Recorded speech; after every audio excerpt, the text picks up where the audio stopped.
시진핑은 진시황 이렇게 돼 있네요. 네, 좀 딱딱해진 분위기를 살려보겠습니다. 역사 퀴즈 하나 내보겠습니다. 분석행위론 사건 혹시 아십니까? 분석행위요? 네.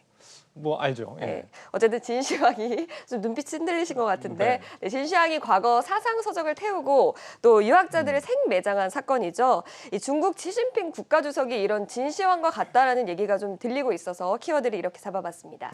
누가 뭐 이런 말을 했는지 몰라도 네. 뭐 어쨌거나 목숨을 내놓고 어떤 누가 무슨 발언을 한 모양이죠. 네, 맞습니다. 중국판 배민으로 불리는 중국 최대 배달 앱이 있는데요. 이게 배민团댐핑이라고 부르는데 네. 이게 창업자 겸 최고 경영자인 왕싱이 중국 공산당의 반체제식으로 인식되는 게시글을 좀 올렸습니다. 이렇게 지금 나오고 있는데요.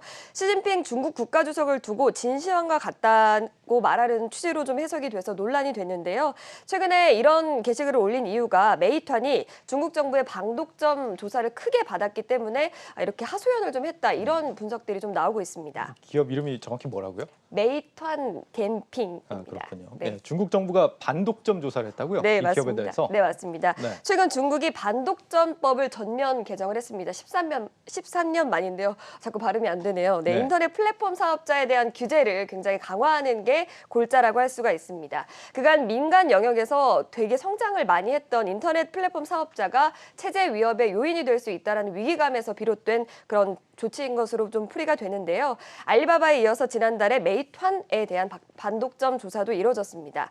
이에 경쟁사를 시장하게 배제하기 위해서 식당이나 소상공인들에게 양자택일을 강요했다는 이유로 좀 반독점 조사를 받은 것으로 풀이가 됩니다. 이런 발언을 하면 중국 당국이 가만뒀을 리가 없을 것 같은데 어떻게 됐습니까? 일단 왕식은 자체적으로 글을 좀 삭제를 하고 자신이 올린 것은 인터넷 경쟁이 굉장히 심각하다 이런 취지였다고 좀 해명을 했습니다. 네. 하지만 여기서 혹시 떠오르는 사람 없으십니까? 마윈 네, 떠오릅니다. 맞습니다. 예. 정답입니다. 네, 마윈 같은 경우도 사실 상하이 포럼에서 금융당국을 공개적으로 좀 비판을 했다가 막대한 과징금을 물기도 하고 또 자회사인 엔트그룹 IPO가 취소되는 그런 압박을 받기도 했는데요. 그의 전철을 왕싱도 밟을 수 있다는 그런 우려에 따라서 주가가 7% 넘게 폭락하는 모습을 보이기도 했습니다. 이렇게 한번 낙인이 찍히면 앞으로 다시 재개하는 게 힘들어지는 게 아닌가 이런 생각이 드는데 주가 전망이 안 좋겠습니다. 네, 일단 알리바바 메이탄 같은 경우는 이미 좀 조정을 좀 받은 상황인데요. 하나금융투자는 오히려 알리바바에 대해서는 일단 규제 리스크가 어쨌든 확정이 됐고 해소가 됐기 때문에 지난해 11월 이후부터 주가가 조정됐던 것이 단기적으로 회복세를 보일 수 있다. 이렇게 좀 긍정적인 전망을 내보이기도 했습니다.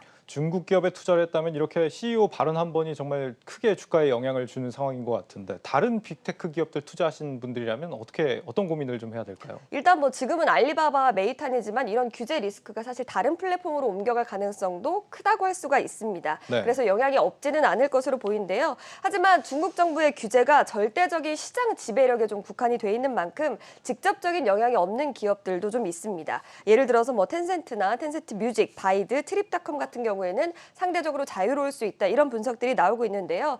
이에 대해서 하나금융투자 같은 경우는 실적 모멘텀이 유효한 텐센트와 바이두를 매수 기회로 판단을 해라. 이렇게 밝혔고 삼성증권 역시 막연한 불안감보다는 1분기 실적에 따른 옥석 가리기 전략이 필요하다. 이렇게 조언하기도 했습니다. 네, 잘 알겠습니다. 플러스팩 이지호 기자와 함께했습니다. 잘 들었습니다. 고맙습니다.